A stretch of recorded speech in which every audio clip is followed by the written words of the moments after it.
All right, so this problem is it's a little bit tricky just because if you put down on a diagram all the given information here, we have a side-side angle situation. Now you can definitely use the law of sines, and we practiced that previously. I'm going to show you how to use the law of cosines here, and I like to use the law of cosines because it eliminates any guesswork from having to try to figure out if I have two triangles or one triangle or no triangle as a possibility. It's definitely more complicated because it's a different formula, but I like it because it really helps me to stay focused on what I'm trying to do, which is to solve this triangle and not get distracted by unnecessary work and finding two triangles if there aren't any. So in this case right here, I'm going to do the law of cosines, which is in this case going to be, let's see, 34 squared equals to 30 squared plus a squared minus 2 times 30 times a times cosine of 23 degrees. So in this case, that comes out to be 1156 equals to 900 plus a squared minus 60 a times cosine of 23 degrees. Okay. If you rearrange things, I subtract 1156 from both sides and rearrange things a little bit on the right-hand side, you should see that I end up with, it's cosine of 23 degrees, I end up with a quadratic equation right here. Okay? That negative 60 cosine 23 looks different, but it's still a quadratic, so it's just a number. Okay, so we can definitely do this by hand using quadratic formula, completing the square. It's going to get messy just because of the nature of those numbers there. So I'm going to use the calculator to do all this work for us here.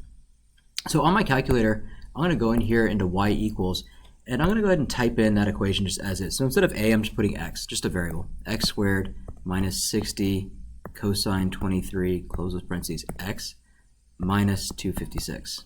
Okay, and then in y2, I'm typing in 0. Okay, because remember, essentially what we're doing here is we're trying to find the intersection between a parabola and the x-axis, and the x-axis is the same as the line y equals 0. So finding the intersection is a little bit easier than, in my opinion, than using the 0 function on the calculator. So to get this thing going here, I need to adjust my window, because if I look at just the basic graph right here, I see one portion of it, but I don't get everything that I'm actually looking for here. So when I go through this thing here, and actually, that is a nice mistake I caught right there. I need to be in degrees. I restarted my computer, so let's try that again here. And I go to the graph here. I only see one of these, okay? And I can see that that's the one on the left. The one on the right is going to be somewhere out there. And just to do overkill and speed things up, I'm just going to type in 100 for my x max, okay, and take a look at those graphs. Okay. So I see two intersections here. The one on the left looks like a negative number, so it's actually not something that's going to be applicable to the situation. You're not going to end up with a negative side length. But I just want to confirm just to make sure that it doesn't work here. So if I do second trace intersect, number 5, there's only two graphs here, so I can just hit enter, enter, and then, well, since it's closer to the one on the right there, I'm just going to hit enter. Okay. And so I get 59.53, and that's a feasible number. It's pretty big, but we can definitely use it. To check the other one, just make sure it doesn't work here. Second trace, intersect, okay? First curve, second curve, and then I'm just gonna move my cursor. It doesn't have to be perfectly on top of it, it just has to be closer to the x-intercept you're looking for instead of the one on the right that we just solved for. Okay, so it looks like it's closer. Hit enter, I get negative 4.3. Okay, so a equals to negative 4.3, which doesn't make sense for the context here, but the other one is the 59.53, okay, and that one does work. Okay, so there's only one triangle out of this thing. If there were two, both of those things would be positive numbers, and then we'd have to split up into the two cases like we've done previously. But from this thing right here, now if I want to go ahead and solve, my suggestion, anytime that you have the choice between law of sines and law of cosines, always go with the law of cosines. It's more complicated, it can take more time, but you don't have to worry about the second triangle, like the possibility of it. Remember, it'll tell you if there's going to be a second triangle. Now, we already know there's only one triangle, but if I use the law of cosines, or sorry, the law of sines right here, I end up with the wrong angle that I'm looking for.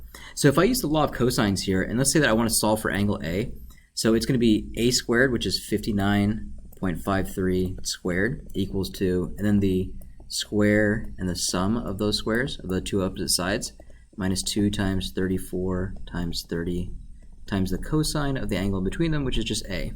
Okay.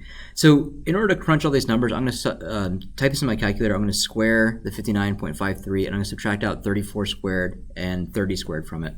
And then I'm going to divide by negative 2 times 34 times 30, which gets me to a situation where I'm going to be doing inverse cosine, because remember we're solving for those numbers there. So in this case right here, if I crunch those values together there, let's see, if I do 59.53 squared minus 34 squared minus 30 squared, and I divide that by -2 times 30 times 34, I get approximately -7.29. So I'll just write those numbers up here. So this was, let's see, I ended up with 1487.82, we'll say, over -2 times 30 times 34. Okay. And that's just equal to angle A. So I'm going to use my calculator to do all that for us. So I do inverse cosine of that expression, and I end up with A is going to be equal to 136.83 degrees. Oop. 3 degrees. Okay.